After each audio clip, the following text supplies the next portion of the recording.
Okay, good afternoon, guys. I'm Logan with the Backwoodsman Institute. Today we're going to be going over some camouflage, and especially I'm going to hit up what a lot of people don't think about and what they don't cover up. So I'm going to be talking a lot about skin exposure, such as your hands and your face. A lot of things that people, hunters, they don't even worry about, but it's key into concealment. So that's what I'm going to be talking about today. So stay with me, pay attention. I'll catch you in a bit.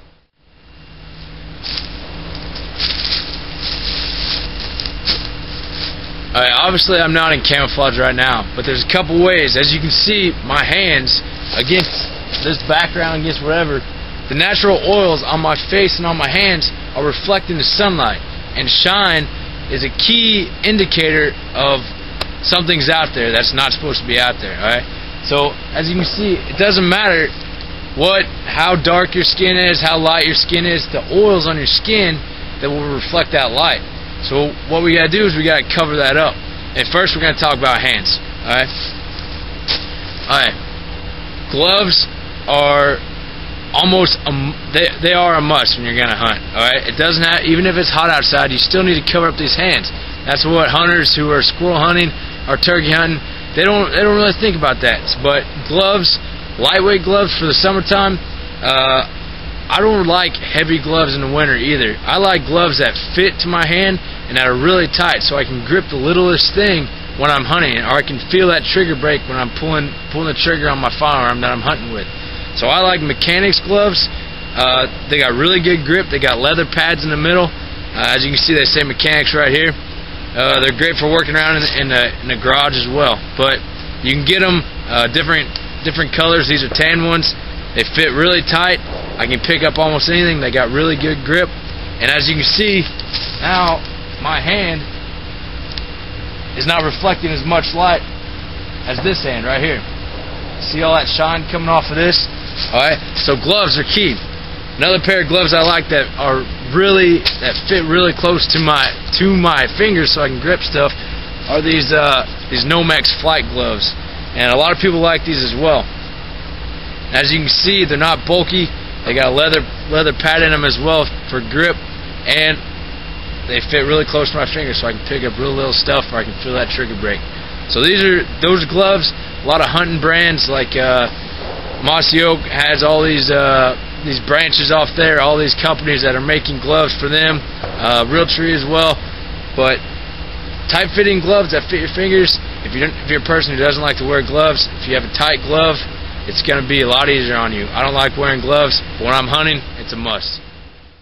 The next thing we're going to talk about is the face. And as you can tell, there's a lot more oil, there's a lot more pores, there's a lot more stuff coming off of a face than there is just on the back of hand.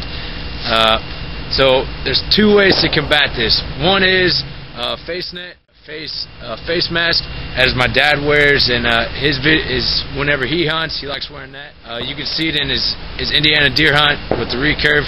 You can see that what he's wearing. That's a face mask. Me personally, I can't stand anything on my face that's like cloth. It feels like it's constricting my view. I just don't like it. So what I do, I paint my face with grease paint, people call it, but camouflage face paint is what I call it. All right, and a really good brand. That's my phone. Is this Hunter Specialties Camo Compact right here. This one has three colors in it. It's got this one's brand new, so it's got green, black, and brown. Alright.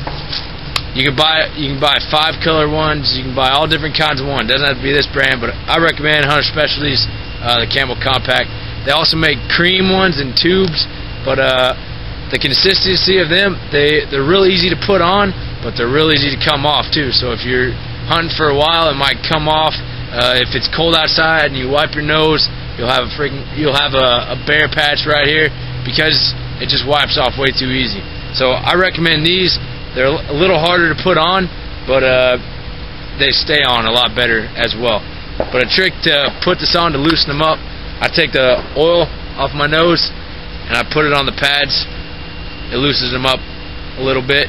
Just let it soak in there for a little bit. And what I'm going to talk about is how to apply face paint to your face. Alright. There's 3 different methods of putting a pattern onto your face. One is called striping, where you're just putting stripes on your face. One is called blotting, which is like think of leaves, just like blotches on your face, and one is the combination of both. And each of those has a specific environment that they come into play on. Striping is really good is if there's no vegetation around you, you're in grass or you're in sticks, you're in something like that where there's lines. Okay, so them stripes will come in handy there. Blotching is good in real leafy vegetation. If I was in stuff in an environment just with this stuff, I'd use striping. Or if as you can see, I got leaves here, or on this side, I would use blotching. But how often are you in just one environment? Alright, if you're hunting like I do spot and stalk, and I sneak up to my prey, sneak up to the game I'm trying to hunt.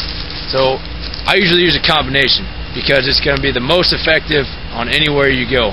And there's hardly ever just sticks around, or there's hardly ever just leaves around. So I use combination. But one thing I want to talk about, putting on the base. Alright, the base, some people like putting on the green or a brown base, whatever. But the key to making your face not look like a face is to invert your features. Alright, as you can see right now, I have dark shadows around my eyes and kind of around right under my nose and like right in this dimple right here. So those areas are naturally dark on a human face. So what I'm going to do with them is make that the lightest color I can. So I got here green, so I'm going to use green to make this as light as I can. And now the high points, which reflect the light the most, are going to be the darkest, and that's going to be my base. And I'm going to show you all this coming down the pipe whenever I start putting this on. But that is going to invert my features and make my face not look like a human face. So the prey, the animals, the game, whatever you're trying to hunt, is not going to notice, hey, that looks something weird. It's just going to look inverted. They won't be able to make out the exact definition of your face. But that's just the base. The striping, the blotting, and the combination are what you put over it. Like I said, some people just like putting a solid color as a base, like just grab green or whatever, but I think that's way too choppy. So what I do, I take all my 3 fingers or however many things you have. Now I let my oil from my face soak into these paint, and they're gonna come off a lot easier, just like this. And what I do, I just rub it all over the place. I usually don't use a lot of black because black makes it way too dark. And these are really good because they got a mirror in it. So I'm gonna look. As you can see right now, my base is going to be all these different colors. So I'm already camouflaging my face, theoretically. So I'm going to put this on, and I'm going to show you what I mean here in a little bit. Alright, as you can see here, I got my base applied to my face. Alright, right here, where I said my natural dark shadows are, I just have just green, my lightest color. Right in through all around these eye sockets, right under here, and right up in here. My forehead, I have a little more black and more brown, and my cheekbones are more black and more brown. But my base already has a nice camouflage pattern to it. It's not just a single color.